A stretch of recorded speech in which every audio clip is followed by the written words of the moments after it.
Olha, a questão do escândalo acompanha o povo cristão.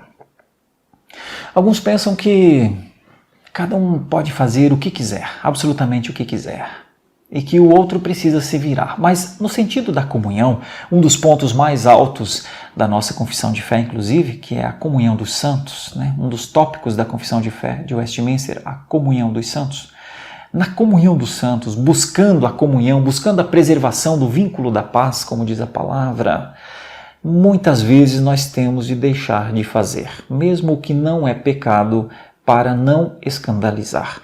Porque na comunhão dos santos, na forma como Paulo lidou com os Gálatas, parece que há uma instrução em relação ao cuidado. Ninguém tem o mesmo senso da fé. A fé é pessoal e nós não podemos nos esquecer que cada um anda na luz que tem. Então, não são todos que têm a mesma luminosidade, o mesmo entendimento. Mas aqueles que têm um senso maior precisam se preocupar.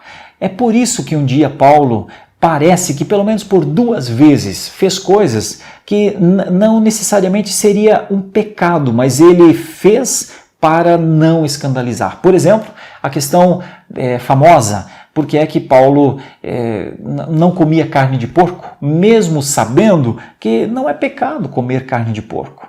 No entanto, ele se abstinha disso para não escandalizar os judeus. E por quê? Porque estava à frente o senso de evangelização. Paulo evangelizava aquele povo. Paulo ia para cada cidade que ele chegava, ele primeiro ia para uma das sinagogas, porque ele queria evangelizar o seu povo. Ele queria dar ao seu povo o privilégio da graça. Mas os conceitos das leis cerimoniais, das leis civis, das leis morais, para o judeu tinha muita importância. Então, para não escandalizar, para não dar a ideia que ele era um desobediente às instruções de Deus, para ele não tinha nenhum problema se abster daquilo. Quer ver? Quando Paulo tomou o voto em Cencreia, não precisaria ter tomado. Mas ele sabia que aquilo pareceria uma blasfêmia aos judeus. Então ele vai, toma o voto, raspa a cabeça, tudo bem, porque o cabelo ia crescer de novo dali a pouco. Mas estar ali e fazer a defesa do Cristo ressuscitado era mais importante. Por que Paulo circuncidou Timóteo? Não precisava circuncidar Timóteo. Sabia, inclusive, que Timóteo não precisava da circuncisão. Aliás, Paulo defendeu a não circuncisão dos gentios. No entanto, enquanto Paulo andava por todas aquelas cidades, levando Timóteo consigo, eles entravam nas sinagogas. E se Timóteo não fosse circuncidado, que quando um judeu ouviria a pregação de Timóteo, ele seria considerado um incircunciso.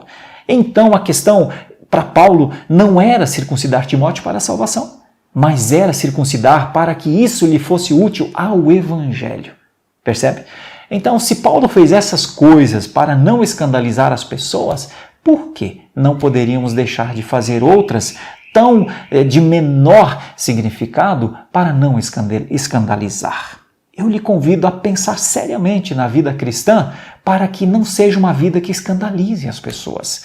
Porque ao escandalizar alguém, certamente será um empecilho natural ao conhecimento de Deus na vida dessa pessoa e será um testemunho não altruísta, um testemunho não harmônico com as Escrituras. Eu lhe convido a pensar. A gente não deixa de fazer só o que é pecado. A gente também deixa de fazer o que não é pecado, para que isso não seja na vida de um novo, de um visitante, de um convidado numa igreja, ou mesmo alguém na nossa família, para que isso não seja um entrave à sua caminhada de fé.